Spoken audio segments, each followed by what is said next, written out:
Okay.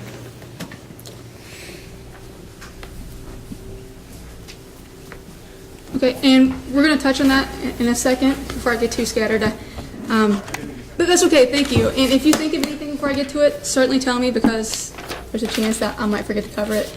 I'm trying to shorten this for you guys so you're not asleep before this whole thing begins. And here's a question where everyone can answer. There's not going to be anyone outside waiting for you with a citation to get a ticket or anything. Who here has drank alcohol before they're 21? Okay, lots of hands. Does anyone feel that you can't be a victim or you can't be set to judge someone if the victim was drinking and they're under 21? Does anyone here, would that bother them so much that they could not? So, okay, everyone here feels that someone that's drinking that's under 21, the law covers them just as it does anyone that has not been drinking?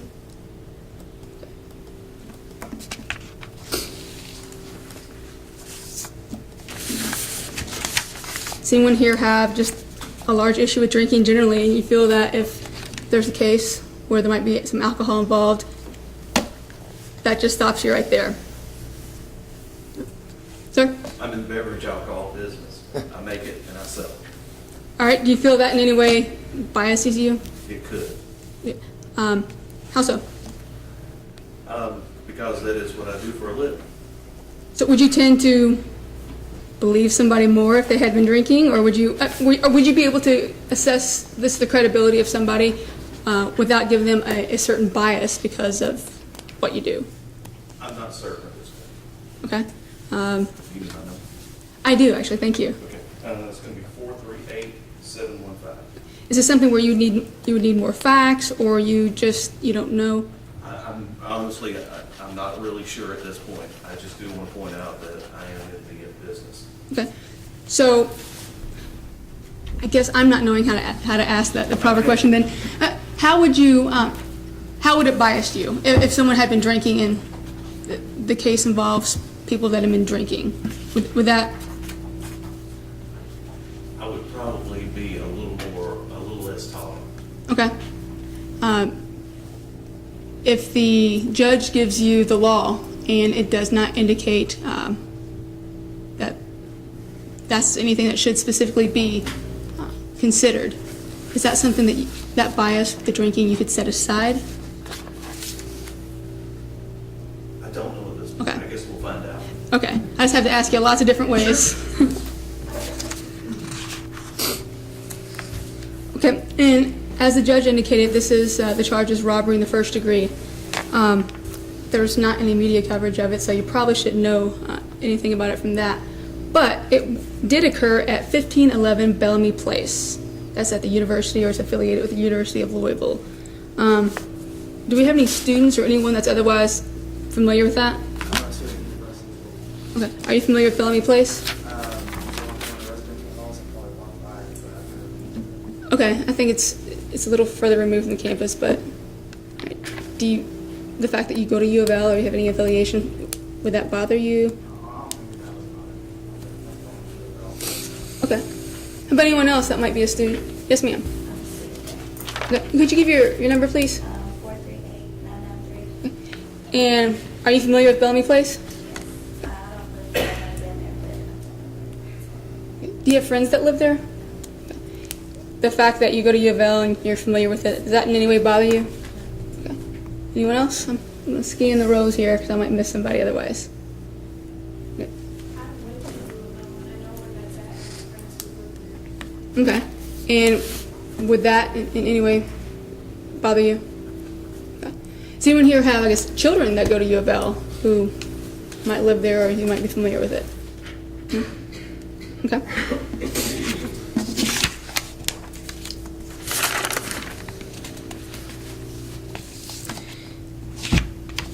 Now, in this trial, as the defendant sits here today, he's presumed innocent, and the burden is on the Commonwealth, which is myself and Mr. Reed. It's our burden to prove beyond a reasonable doubt.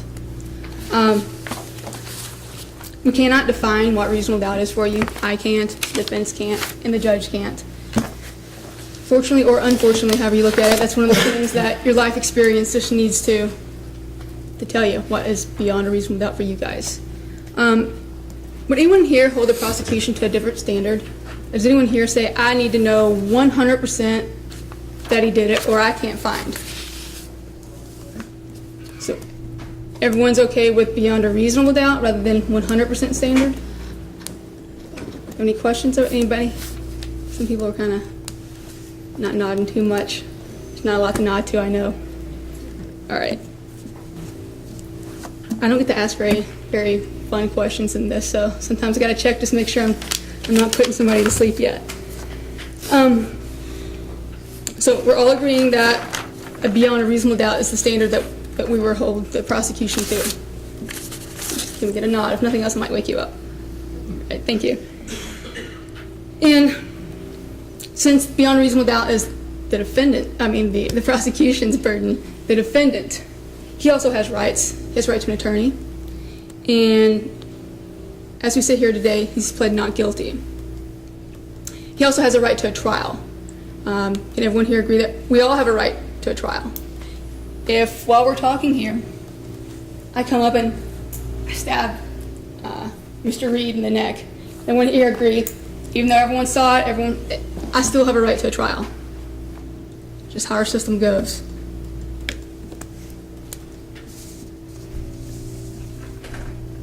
And the defendant also has a right to present exculpatory evidence. He has a right to let you guys know anything he might want you to know. Does anyone have a problem with any of those things I said? They don't feel that he should get to. They don't feel, in some instances, well, he shouldn't get a trial.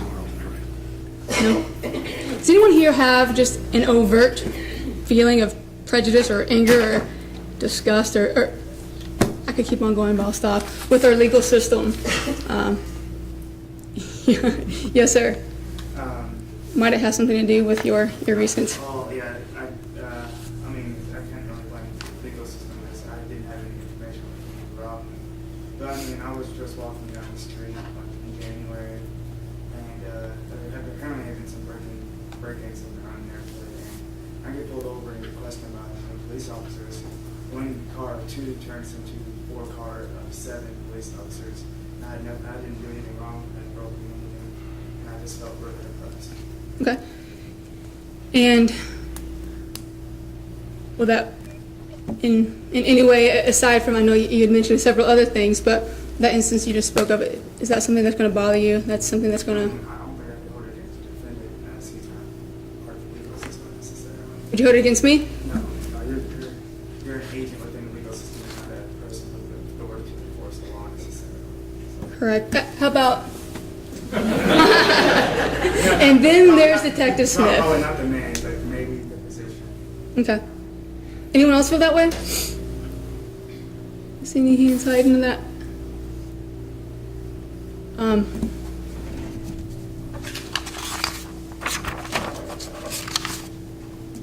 Let's see here. I have some questions that cover this specifically. Has anyone here been a victim of crime? And we kind of touched on that. Okay. I'm gonna go by the road just so I can get some people talking and then get to know you guys a bit better. Ma'am? How long ago? 3-4 years ago. Could you give your badge number, please? Sorry, 366. And the last 366 650? 36650. Okay. And you said about 3 years ago? Mm-hmm. Okay. And how has would that experience affect you at all, sitting on the jury? I don't think so. Okay. So you could still listen to the facts and evidence and realize this is a different situation with a different person and judge fairly? I would hope. Okay. So as you sit here, you think you can and you don't see a problem. I don't want to put words in your mouth. I just want to make sure I understand. I would hope I would. Okay. Anyone else in the first row? I guess I'll go with you, ma'am. What's your badge number? 366075. Okay. My uncle's brother. And how long ago is this? I'd say about 15 years. Okay. And will that in any way affect you, how you sit here today and judge? No? So you would not be thinking about that when you heard this? Okay, thank you. Same group of questions. 3665. how long ago? 20 years, okay. Was the person caught? Anything about that experience, is that going to taint how you feel, or that at all influence you as a juror? I don't think so. Okay. Anyone else? Okay, second row, ma'am. I don't know if this counts by ATM card, just I'm sure it counts as Okay, yeah. it not being a good day for you.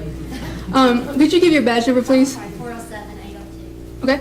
And anything about that experience? Okay. Was the person caught that did it? This just happened. So you're still hoping that they will be, or? Yeah, well, my bank was on pretty quick, so they didn't charge up very much. Okay. And so that is something that you won't think about. Okay. Anyone else on the second row? Sir? 39349, so 13 years ago, my heart was broken into urine of Did they ever find out who did it? nothing. And here's the magic question that I'm sure you don't know when to ask. How has would that affect how you see this case and how you judge? I don't think so. Okay. Third row. Ma'am? 438-513. I no longer work there, but when I worked at the Food Mart, I was robbed at gunpoint. Okay. And as far as I know, Dylan has never been caught. How long ago was that? About a year ago. Okay. And anything about that you think would affect you with the sitting on a robbery case? Yes. Do you believe you could listen to the evidence and, this would, and again, I don't want to put words in your mouth, so if I'm wrong, you correct me, but I guess I'm just trying to draw more out of you. When you hear the evidence in this case, is this something that would prevent you from listening fairly, or do you think you could set aside? Okay, you do? That's great, and this is what we want to know. No wrong answers. Anyone else on that row? In the back row. I'll get to you guys in a second. In the back row. No? Anyone in this row? And who here, first and foremost, did anyone get a speeding ticket on the way to court today and now they're just kind of angry? Because I want to know that too. No? Okay, we got lucky today. Anyone else here have any type of run-in with the law, either as a victim or a witness, anything like that would just kind of color the way you feel when you hear a criminal case? Like, I remember seeing this one cop and he was so rude, I don't like them, I don't think I could listen to him right and give a fair assessment of their testimony. No? Okay.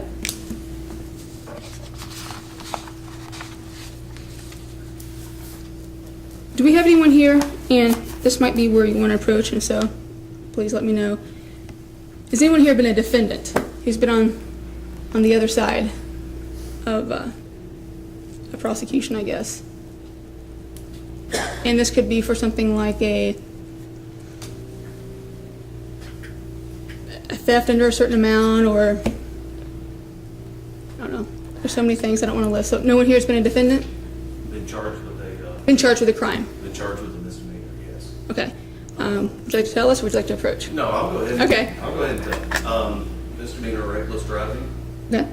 All right, badge number 438-715. Okay. 2006, Marion County, Indiana, driving down an undivided 4-lane. Mysteriously, a bus pulls out, a school bus. It has flashing yellow lights on, goes for 3 blocks, no children on it, middle of the summer, middle of the day. And all of a sudden, after I decide to pass it, it puts on the red light and then slams on the brakes, and then 2 cops appear. They have a great time talking to one another. Never tell me what I'm charged with, and I get my fingerprint and let me go. It was dropped during pre-trial after it was explained that all they wanted was my fingerprint, which I'm sure they ran against every crime that they could figure. And I wound up paying for $150 of court costs. They had to take an online driving course, and of course they had to pay for $1,000 for an attorney, which I thought was actually, I didn't realize that I was on a setup. And that does not sound like it was an experience that you look upon fondly. You know, as far as the judicial system, that didn't really play into it, except for the fact that it took 6 months to actually come to pretrial, and I guess that maybe that's the course of doing business. However, how unprofessionally the law enforcement handled the situation did leave a bad taste in my mouth. Okay. And is that something that you would also, amongst the other things we've already discussed, would you think about that? Would that at all color how you listen to the evidence and perhaps give an unfair bias or weight? It may very well. Okay. If the judge gives you the law, and said this is the law of the case, you have to find A, B, and C, do you believe you will, again, I'm asking, I know the same way, but I have to ask you 5 different ways, the same thing. Would that at all change, like, well, I might have to think about A, B, and C, but, you know, I'm kind of thinking about D, and, you know, that one time when I had to run in with a police officer. It always leaves a bad taste in one's mouth when they have a bad incident with law. Exactly. So that's something that you would probably be. May very well. It could. Okay. Anyone else? Okay, I'm going to start with you since I saw your hand first. Can you give me your badge number, please? I'm sorry. Okay. And anything about that experience gonna bother you in how you can listen to evidence or how you judge or weigh any testimony that might be from a police officer? Okay. I saw one in the back. Yes, ma'am. 438-798. I know this isn't the question you're asking, but I've been a defendant because I had a speeding ticket. Okay. So, And exactly, everyone technically has been a defendant if you've had a speeding ticket. I saw so many hands raised. I thought I'd just pass that question since we have a fast group here today. But did that at all? no, I was speeding. Okay. Anyone here receive well, let me finish with that one, I guess. Anyone else have an answer to that one? I'm not avoiding you guys. You're just not a very talkative group, so I'm sorry I keep on looking over here. But be sure to wave at me if you want to ask a question or answer. And any of you guys who have received speeding tickets, has that at all bothered you and angered you to the extent where you can't listen to or fairly weigh any evidence from a police officer? Okay.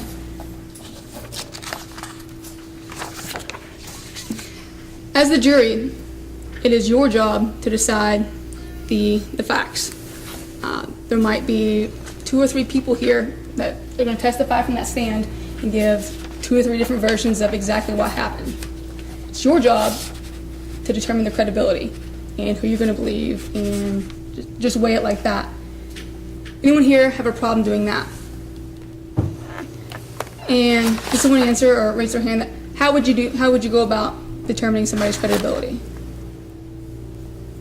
How about you, sir? You looked at me at the wrong second. Yes, sir.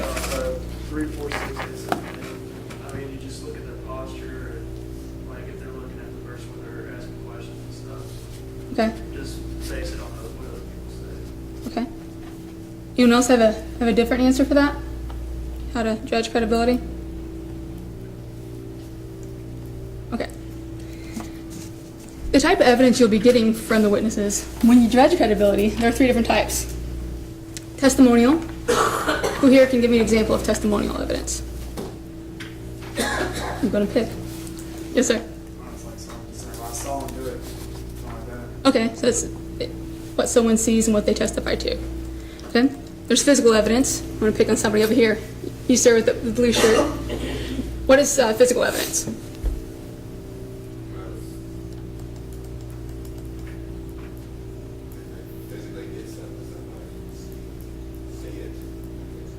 Okay.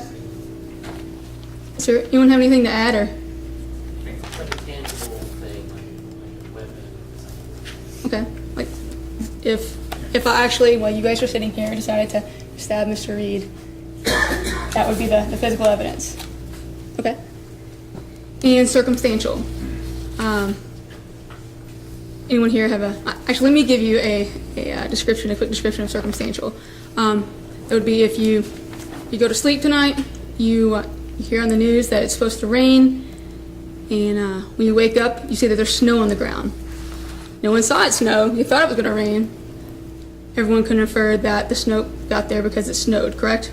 Is that unreasonable? And then when you go to your mailbox, you see footprints all the way up to your mailbox in a way, and you have mail in there. The footprints would be the circumstantial evidence that it was the mailman. Now those are the three types of evidence that you could hear. Does anyone here feel that I couldn't sit on a jury, I wouldn't be comfortable unless I heard all three types of evidence, or I have to have physical evidence? Does anyone have a strong feeling about what they would need and what they would have to have in order to convict or to sit on a jury and feel like they could be fair? Sir? So I need physical evidence. Okay. And if there was not any, you don't believe you could? It would be hard to compare the best physical evidence. It would be the strongest form of evidence as things existing around you're kind of hard to deny versus circumstantial. But it's more of an inductive, I guess, kind of argument versus a deductive. Okay. So would you have a problem if there wasn't physical evidence? Yes. Okay.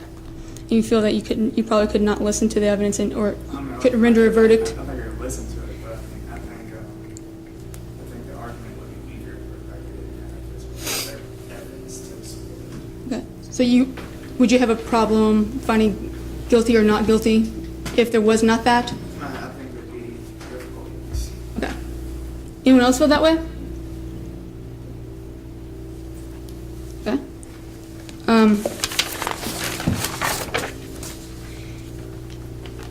I assume everyone here watches TV, correct? Yes? All right. How about those pesky shows, CSI or Law & Order? You can see those? They're on every channel at some point in the night. Okay? In CSI and the Law & Order shows, these things, it's a miracle. They get satellite images of the crime when it happened, and they just happen to have a button that they push, and everybody in the state, or the country actually, it appears their fingerprints are in there. Yours are now in there when they pull that up. Can everyone here agree that that's a television show? And would anyone here have a problem if the Commonwealth would not be able to present a satellite image or a picture of someone's thumbprint because they were there 2 days ago and on this one door when they opened it? It sounds crazy, but they do great things on that show, and I just wish I knew how they could do it. Would anyone have a problem if we did not present CSI type evidence to you? If we're not quite that exciting, if our technology is not quite that high tech? Because sometimes people, they want to see that. They see it on TV and want to know why. Well, we can't do that. So if anyone would have a problem if we're just kind of boring and we have the old school technology. Okay. 5 minutes, Ms. Fox. Thank you, Judge.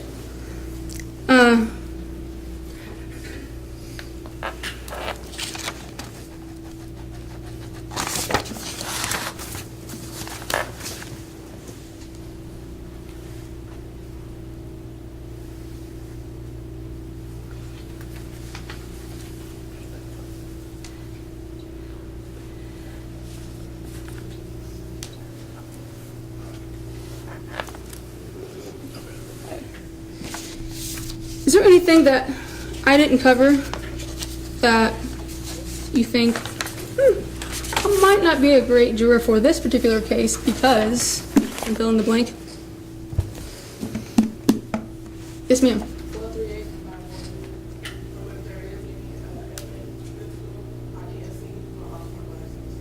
Okay.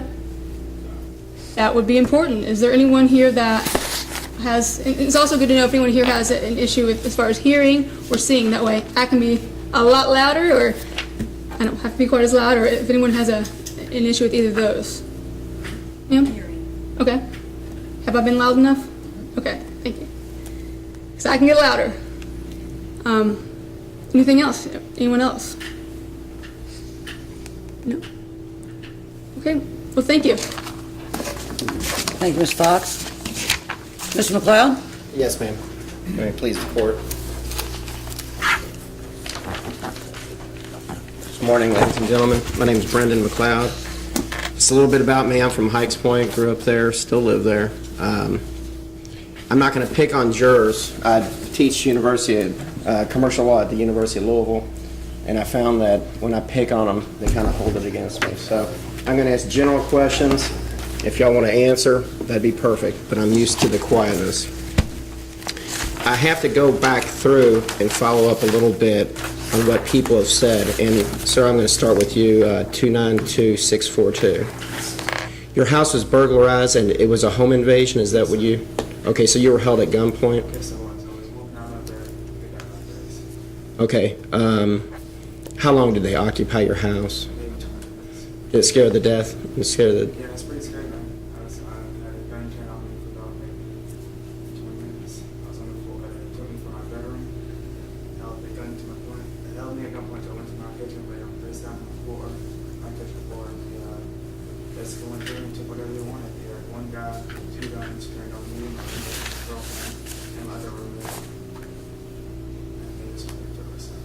And you mentioned you were angry about it as well. At that point, so you went from scared to now you're angry. Well, it's like the initial shock is you're gun, whether it's lethal force in the face, or the appropriate response is fair. Then after the fact, I mean, you feel violated and angry. I mean, like your privacy and your sanctum that's your home, plus you're supposed to be comfortable and peaceful, is proven to be not that. So. Now, in this case, there's no gun. It's a robbery charge. There's actually no physical evidence either for the lady in the back that had just mentioned. But would you hold it against... We're here to say, we're not here to not guilty. We're here to say we're innocent. And that's different from what you've gone through. I know what you went through was traumatic.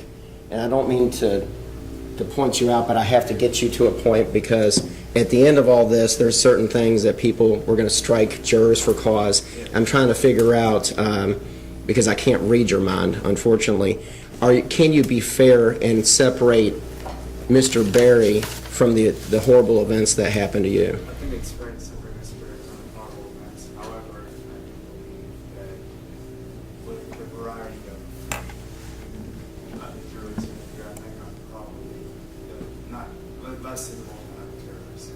Because I'm just angry right now, just thinking about sitting here, thinking about having a gun in my face. I can kind of tell you're almost white-knuckling, and so I'll leave you alone for right now. Now, the young lady in the back, 438-926, you went through a process, you went through a trial last week, is that what you stated? And you felt uncomfortable on making a decision. Is that something that propped up during the trial that you hadn't thought about beforehand, or did you have the same problem during the voir dire process on making that known that you have trouble possibly judging people?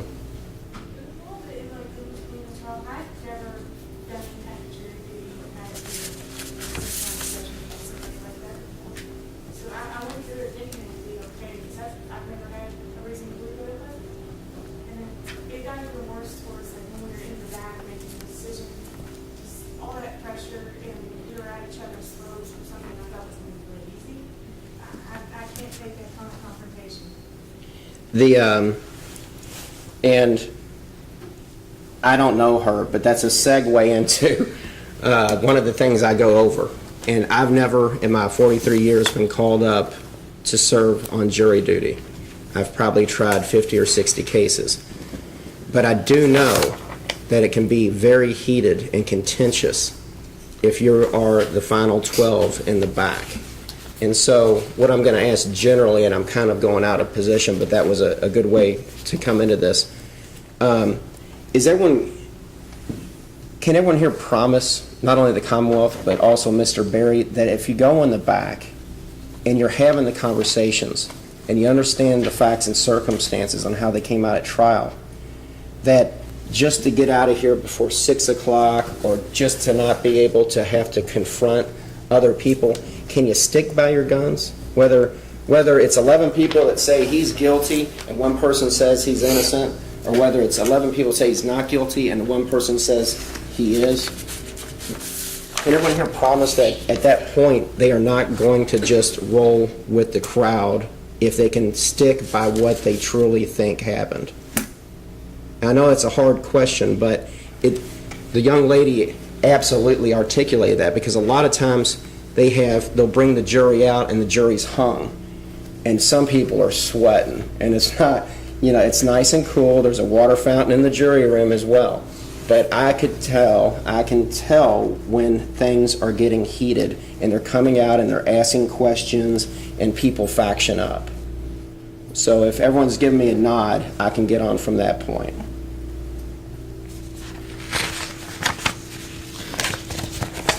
Also, a little bit off the subject, I got a ticket going 7 over coming back from Indianapolis. So I don't know what's going on across the river. And 7 over. And they wouldn't drop it either. I just sent the fine in. Now, Ms. Fox went over people who sat on a criminal case. Has anyone in here been a witness to a criminal case that actually made it? People were arrested and you went through the process. A witness, a complaining witness, the prosecuting witness. Anyone been a victim? Yes, ma'am. I've been a witness. Have you been a witness, and what kind of case was that? It was in juvenile court. I witnessed, I teach school. I witnessed a young man who had entered our building, wasn't one of our students, down the hall and steal a purse from one of my students and run out. And they got him? Yes. Good. But that didn't affect you. Did you actually have to testify, or did he say it? So it went to trial? Okay. And were you satisfied with that outcome? Yes. Okay. I'm going to pick on someone. I don't personally know him, but Mr. Gooch. Okay, your father's a prosecutor, Gary, over in district court. Your brother's in law school too? He just graduated. Okay, and I was going to introduce, Byron here is just graduated from law school. He's taking the bar, and he's just kind of working with me during the summer, and he's helping me out quite a bit. He's in the same class as your brother. Gary's funny and he's talkative. Does he come home and tell you stories about, he's mainly in traffic court. Does he come home and talk about knuckleheads that he had to talk to that day? Okay. Do you have obviously he's your father, so you look up to your father, right? Does he have a certain bent as a prosecutor, and having been a prosecutor for quite some time, in regards to what he has to deal with in court? As a prosecutor, you respect his role, is that? Yes. Okay. And would you put other prosecutors in his position as well, that they would be more credible, that just because he's your father? What about anybody else? Let me ask you, does anybody here have family members, close friends, relatives that are police officers? We'll start at this first row. Sir? They used to be close friends. Two that are police officers. Is that here in Louisville? Yes. Do you know their Their name? yeah, what their names are? Mindy Martin and Brad Stellar. Okay. Actually, it's Peyton Henderson. Okay. Would they tell you stories about riding the beat and arresting people? Occasionally, yeah. Okay. And when they tell you they arrested someone, would you give the more credit to them than maybe a normal lay witness? No, usually I give them grief. Is that right? Yeah. And, I've had that happen too. Like, my brother-in-law is a police officer. I don't believe a thing that comes out of his mouth. So, okay, that's what I'm trying to get at. On the second row, were there anyone who had close friends, relatives? Third row? Yes, sir. My father's 438-627. My father retired in another meeting. Okay, what is his name? Stan Robinson. Okay, and how long has he been? He was, I think, 40 or 41 years when he retired. He's retired now for the last 4. Wow, okay. Would you believe his testimony and other officer friends of his over lay witnesses? No. So you would put them on the same playing field. The next person? I'm sorry, ma'am, yes. 438-503. Yes. My uncle was a state trooper, retired. He retired from Dewey County Police Officer, Police Department. He is now a deputy sheriff. Okay, what is his name? Christopher Smith. Okay, and would you believe his testimony and his friend's testimony over a lay witness? Honestly, yes. He's your uncle, okay. And that goes for the brotherhood as far as the fraternal order of police. So you would tend to have them... Right, I'd be kept one against me. Right, and would it be tough for you to go back and say, hey, we had to acquit on, the officers, the case was weak? I mean, that would be tough for you to do? Honestly, no. Would you rub it in on him like that? Okay. But you would take his testimony Yes, I would. with much more credibility. Back row? Yes, ma'am. Okay, and what is his name? Okay. Does he tell you stories? Does he talk about his job?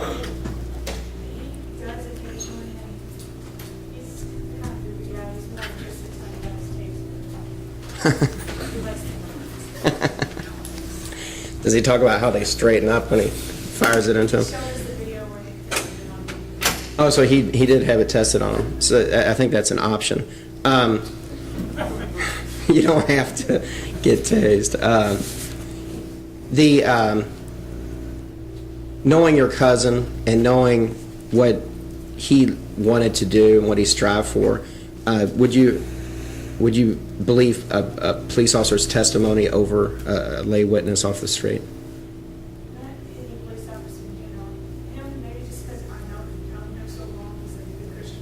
Okay. Okay. Okay. I understand. Anybody over here? I feel like you guys are in timeout. I'm sorry. Ma'am, back to you. The judicial system and the voir dire is to pick out to make sure that we try to get people that don't have biases, and everyone does have a bias. That aren't biased, that aren't unfair, that aren't unreasonable. But it's a system that's set up in America, and I think it's the best system in the world as far as that goes. And so, although you say you're having trouble, that you might have trouble judging people, is it such a trouble that you just couldn't do it, or is it just something that you just feel is uncomfortable?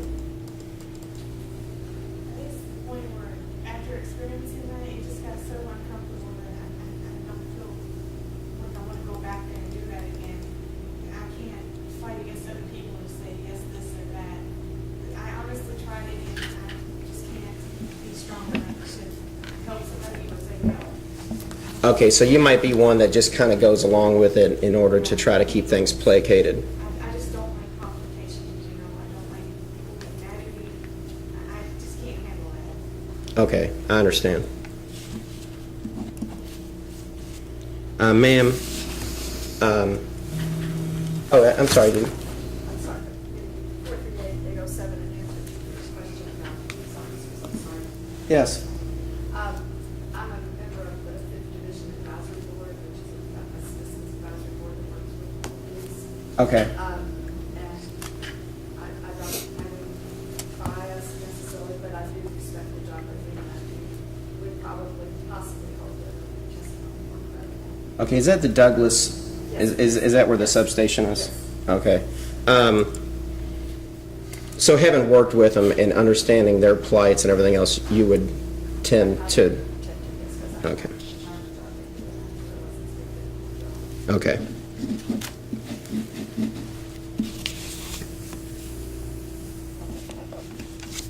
Mr. McLeod, I think there's a juror at seat 18 that has had her hand up.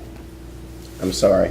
424-476. Yes, ma'am. My husband used to be a corrections officer. Okay. 5 years ago. Is that, would you tend to believe corrections officer, any type of arresting officer would be more credible than a lay witness? Okay.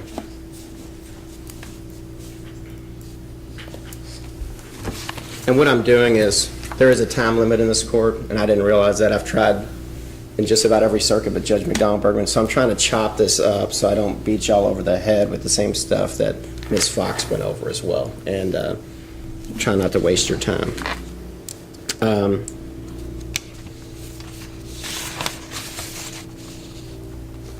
Has anyone in here mistaken someone for someone they know? Ever walked up to someone and started talking to them and you realize they're looking at you like you're crazy and you realize it was someone else? Or yelled at someone across the street and then you're like, sorry, I didn't... Have you... Read that people, I'm like, oh, that's not what it was. Right, and so... I've got as far as conversation, but I've definitely read people online that wasn't the person. Has anyone actually progressed to a conversation and gotten the weird looks like I've gotten when they realize they have no idea who I am, and I finally come to the understanding I don't know who they are either? Would anybody own up to that? Besides me, am I getting senile at this, my 40s? But people have had mistaken IDs. I mean, I think is that, would everyone agree with me that's a common thing that happens because people do resemble each other? Now, Ms. Fox did go over factors that go to a witness's credibility. Can anyone think of anything, if you want to volunteer, that would decrease, I guess, if, and this is, I'm not going to hide it, it's a whodunit case. It's an ID case. Okay, there's no physical evidence. Officer Smith, he's not a witness. Okay, so you're going to hear from lay people that are going to get on the stand and testify. Can anyone think of in here what would make an identification less reliable? I don't think of it like a gun in your face. Wouldn't that, you're not really looking at the person. You're kind of looking at a barrel. Right, okay. So what about quickness, how quick something transpired? Your Honor, may we approach? May?